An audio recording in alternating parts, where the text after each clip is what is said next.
Sometimes we are asked the question, if I have a workers' comp injury, am I still allowed to file for a long-term disability claim or a disability retirement benefit claim?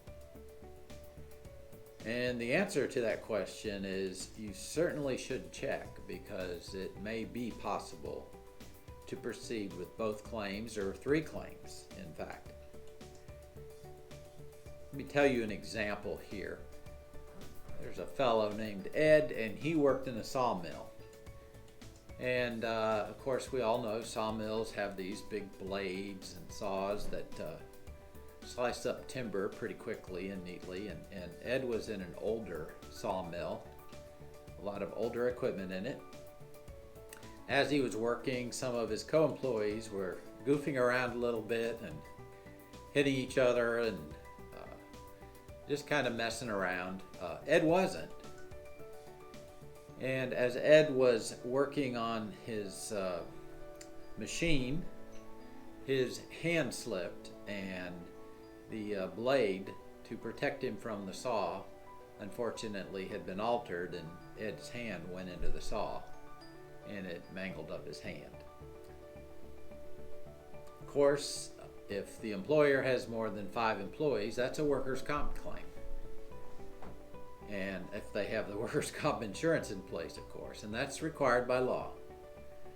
So Ed filed a workers' comp claim, but for some reason the Human Resources Department did not notify Ed that he could also file for long-term disability, and Ed wasn't really thinking about that either. Well, the company disputed that this was a workers' compensation injury because there were some employees goofing around, and they thought Ed was in the middle of all that, and so they weren't going to pay the claim. There was horseplay going on.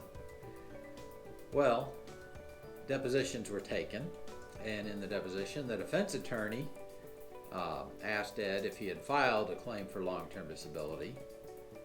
And of course, Ed then learned that that was a possibility. He wondered if it was even possible to do that. And so when he learned about that, he investigated and found out that indeed he could and should file a claim for long-term disability. It was still within the time requirements. So Ed did that. And of course, the workers' compensation case, since it was disputed, it was not paying Ed any money, and so some time had passed now, and he had no money at all. He had very clear injuries. The long-term disability claim was, in fact, paid, and Ed now had some sort of money coming in. That was a blessing for him. So if you have a workers' compensation injury, don't assume that you cannot file for long-term disability. Obtain your policy and check your policy. It's possible a long-term disability policy could exclude coverage for injuries caused in the workplace that are covered by workers' comp.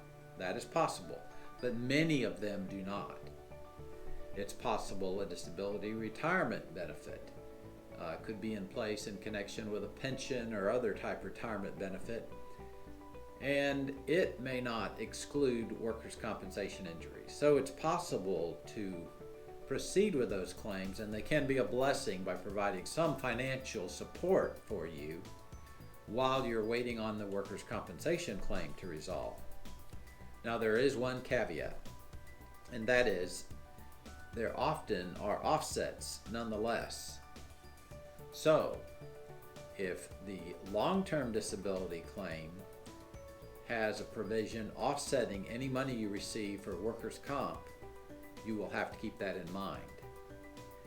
And also on the other end, many workers' compensation statutes of various states, for example in the state of Alabama, there is an offset in the statute, and the offset is rather particular, but it offsets long-term disability benefits if the employer is paying for that long-term disability benefit. If you paid for it, then the workers' compensation benefit won't offset your long-term disability benefit.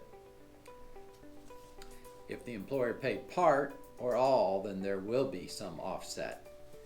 Sometimes that can create an issue of sorts because then you have long-term disability offsetting workers' comp and workers' comp offsetting long-term disability. But generally there should be a resolution of that with some sort of pro rata sharing of the benefits so that there is not a problem.